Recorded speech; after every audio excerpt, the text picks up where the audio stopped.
What's going on, guys? Sinjin Halfthunk here, and I'm here with my boy John Stroback. And what did you just do, my boy? I got third place at the Lexington, Kentucky Regional. It was a huge fucking slog, a lot of Despia, no real like rogue decks I ran into. I think my round one was like a little weird. I played Ancient Warriors, but I think that was the only weird deck out of the day. Like 220 players, I think? Yes, it was 203 players at the beginning of the thing, and then with the late registration, I think it was like over 220. Yeah, it was like some huge number, yeah. Yeah, it was 8 rounds, top 32. Yeah, awesome. Yeah. And what deck did you play today, sir? I played the little baby birds, the Floowandereeze cards. I love these. I fell in love when they were released, and I played on and off, but since I think maybe about 3 or 4 weeks ago, I've been playing this like unrated on Duel Book. I've been playing it like IRL a lot, and it's just a really consistent and really fun deck to play. It's great. Yeah. Well, what were your? I don't know if we already covered this. We may have. I'm incredibly tired, but did we cover all your matchups today that you played, or? Yeah, actually, I have it on my phone. Oh, awesome. I know round one was Ancient Warriors, and I 2-0'd the guy. He was like super friendly. A lot of the people here today, like I didn't play against like anyone that was nice rude or anything like that. Everybody was like super friendly. So round one was Ancient Warriors. I 2-0'd them. Round two was Despia. I 2-0'd them. Round three was like 60 card striker. The guy just didn't see any of his engine cards. It was like all defensive cards. So the birds were just they pushed in pretty easily. Round four was Despia 2-0. Round five, I lost against the guy who won the event. Also a super nice guy. He's part of the Midwest Gaming Group, so he's like really skilled. Awesome. I lost to him 1-2. Round 6, I beat Despia 2-1. Round 7, Despia 2-1. And then round 8, it was PK Adventure 2-1. I also didn't win a single die roll the entire day. Literally lost 8 die rolls, going second with the birds. It worked out perfectly. It did its job. It did its job, yeah. Well, the deck is crazy. Well, let's just jump right on into it. Sure. So it's pretty standard for the most part. You play 3 Robin and 3 Eagle, and those are just like your consistent birds. The Eagle will start you your level 7 or higher. The Robin has you your level 4 lower wing beasts. I play 1 Toucan and 1 Stree. I think for the most part, people have cut the Stree down to 1 from 2. 8 is just like a fine number for this. Right. Then we have the 1 Barrier Statue, which is like, a lot of people say it's just Barrier Statue deck, but I saw Barrier Statue and used it maybe like 5 or 6 times today in the span of 8 rounds. So like usually you can just push through your opponent's board, set up a way to either loop Rise or loop the trap to keep putting their cards face down, and that can be your win con. It doesn't have to be sticking the Barrier Statue. Right. Then we play 2 Impin. I think it's the correct ratio. I do side one out pretty frequently, just because like you can banish it off of Stree, or if it gets banished because of like Shifter, you can just add it back off of Toucan and then you can loop it that way. Then you play 1 Apex, fantastic in a very small closed game state when like your opponent has maybe like 1 or 2 cards. I use this a lot when my opponent would have 1 card in hand and he'd be setting one of the fusion spells off of the Despian Tragedy, and this would either force the card in hand to be really good, or they would just lose after that. And then Rise the looping is always really fun. Oh yeah. And I saw this card maybe like 3 or 4 times today, so like it was also not a super crutch, but Shifter is really good. You end up citing this out apparently in the Despia matchup, but I kept it in most matchups, and it did fine locking them out of like recycling their fusion spells. So it's give or take. I know the deck can side this card as well, like Despia can side Shifter, but I feel like when it shuts off your ability to like get hand trapped from Valor, Ogre, anything that has to go to Grave for cost, like it's really beneficial for you to still have it. Then for the spells, we play 3 Map, 3 Advent. This is it's gonna get a little weird. 3 Prosperity, 3 Extravagance, that's the weird one, and 3 Duality. So I guess I'll just explain this here since we just went over it. But the theory was, when I was playing at the Louisville Regional, I got 14th. In the matches I lost, I wasn't seeing cards that I needed to, so combo pieces, some like 1 bird and a map, or even like a pot card to get to cards. So I went super greedy, and I cut the Ashes out of the deck and just played the Extravagance. And I resolved Extravagance in my last 3 matches, almost every game, sometimes just resolving 2, and the draw 4 gets you to non-engine cards or cards like map that you need that you just don't want to like hard search off of Impin, and it just pushes your plays through a lot easier. So the cards that you kind of want to see off those would be like Dark Ruler, Book of Moon. These cards just like help like deal with established boards, and then the Terra, the one unexplored, the one Mystic Mine just to like stick your birds on the field and like start looping your opponent. I didn't see this card once today, and I never searched it off of terraforming because I could usually deal with my opponent's boards just fine.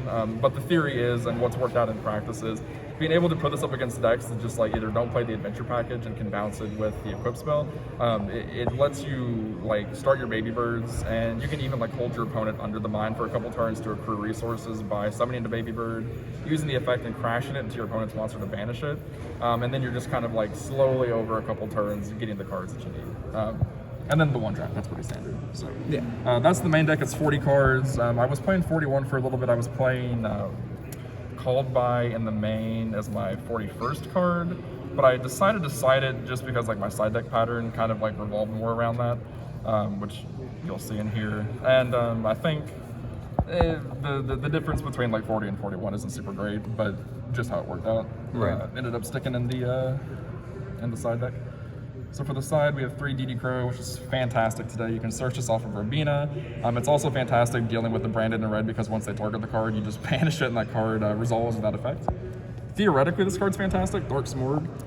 I had seen a lot of people online and a couple people like IRL playing the Eldritch branded deck, and I didn't want to lose to just like set all the back row. Because the deck really struggles with cards like Goes in Match, and there can only be one. So having a way to make it to where your opponent can activate their traps is fantastic. Your deck also doesn't really struggle super hard against like Conquistador and Harquero, so it's not really for those, it's more for the floodgates. Right. I sided this in every time I went first, same with this. This is just hand trap protection because anything that gets into or any monster that gets into the graveyard has to get banished. So once again, cards like Ogre for the map and Baylor for like the little monsters or whatever, this just keeps in check. Then our back row destruction, there's Duster and 2 Twin. A lot of people in the Despia matchup are citing the Zombie World and the Necro World Banshee because they can send the Banshee off of the branded fusion spell and then get Necro World or get the Zombie World on field. And it turns all your monsters into zombies, and you also can't tribute summon anything except for zombies, and you have no way to out that, so you need to at least play some way to get rid of it. Right. The MVP was definitely evenly matched. In my final match, it was game 3 in top 8 playing against the Adventure PK deck. I Dark Ruler evenly him with his full board and then just Ryza stacked the Dasher to the top of his deck, and it was kind of just game over from there. And the one card that's absolutely amazing that I didn't see a single time today is Harpy's Featherstorm. It just shuts your opponent's cards off for a turn. Card's insane. Card was really stupid back when the Tri-Brigade deck was super popular with the Lyraless cards, and it's still super insane. I just didn't see it a single time today. I sided it in every time going first and never saw it off a pot card, never hard drew it or anything like that. So a little sad. I would have liked to see it, but you know. Sad for you, but lucky for your opponents. The way the universe works is I really had to work for it. Right. They're like, I'm not going to make this easy for you. Struggle bus. Exactly. And just in my opinion, the extra deck doesn't really matter too much at all. So you can fill it with Cherries targets if you want to play Cherries on the side, or you can just do what I did. I played a bunch of like 2-ofs, and I played the Christmas package is what they call it. Okay. Which is Cyber Dragon Nova, Natis, and Macabre. So I'll just kind of lay these out. It's not going to be in any order because I shuffle these for like prosperity and shit all day. Right, so they're going to be a little messy. 2 Downerd. There was one thing in here that I really wanted to make today, I just never did. The BLS link. We played 2 of the Assembled Nightingale. We played the train package. I really wanted to make this because the double impin, they're both level 10. And theoretically, like, you can impin on your turn, impin on your opponent's turn, and on the clapback, you just like overlay for these and at a time. It just never came up. I really wanted it to, but it never did. Then we have Omega, Natis, and Anima. Online, this actually comes up kind of often when people don't respect their zones. You can just normal summon a bird, not use the effect, and then like Anima the card back. Right. And in like a simplified game state, it's a lot better than it sounds, but it just didn't ever come up today. But that's the deck. It's 40 cards, 15 in the extra, 15 in the side. Really not much else to say about it. Well, is there anything that stood out to you today that really kind of just feels like was what makes this deck a little more powerful or consistent than most right now? It's extremely strong against Despia. You have a fantastic Despia matchup because their like monster banishing doesn't mean too much to you, and the fact that a lot of your cards inherently play around like their graveyard manipulations, resetting cards, and everything like that. You can use Stree just to banish their fusions, whichever one you don't want to resolve. So if they're going to use, it's not. I can't remember which one it is. It's a level 1 that can like banish to reset them. You'll just look at your game state and be like, I don't want them summoning this branded monster, and then you just like nuke the fusion like in the banish zone that you just don't want them to like reset off of it. So knowing the branded matchup is like super important. The Despia matchup is really important, but because like a majority of the guys I played today were playing the Despia, right. The new Despia deck. So you just have such a good matchup against it that if you're like tournament scene is primarily Despia, this just inherently does well against it. Yeah, definitely. I don't think it has any bad matchups right now. So I think that's another strong point is there's no like counter deck to this. I think the hardest one I played today was my round 8, which was the PK adventure deck. Right. Just because they put up a lot of like interruption, like targeted effect negation with the fog blades and things like that. You just have to have like a good hand to play through it, and you have to know the interactions. It's an easy deck to learn how to play, but it's a hard deck to learn how to play perfectly. And I don't think I played perfectly today, but I think I played in between perfect and like knowing the deck well enough just to like obviously get third place. So, yeah, no, that's awesome. You did wonderful. Yeah, I have a lot to learn still in sequencing my plays correctly, but I think the decisions I made and how I made them were damn near perfect. Yeah, as close as you could get without your eyes getting wet. Yeah, exactly. Yeah. It was a really fun event. I had a great time. Awesome, man. And are there any shout outs you want to give before we jump off here? The entire TTD crew from Louisville. We just had a Louisville regional last week where I got 14th, and everyone there was willing to like help give me ideas and help me test and do all of this thing. So I mean, there's not one person, but definitely the two guys I rode up here with, Tyler and Evan. I really appreciate them, their support and everything like that. Everybody else gave me equal support as well from the shop. So I can't thank everybody enough for the support and believing that I could do this. So heck yeah, man. It really means a lot to me. Well, congratulations. Make sure to share some love for this gentleman right here. Give him a comment, a like, subscribe, and you know, I'll see you in the next video. Love your face. Thank you so much.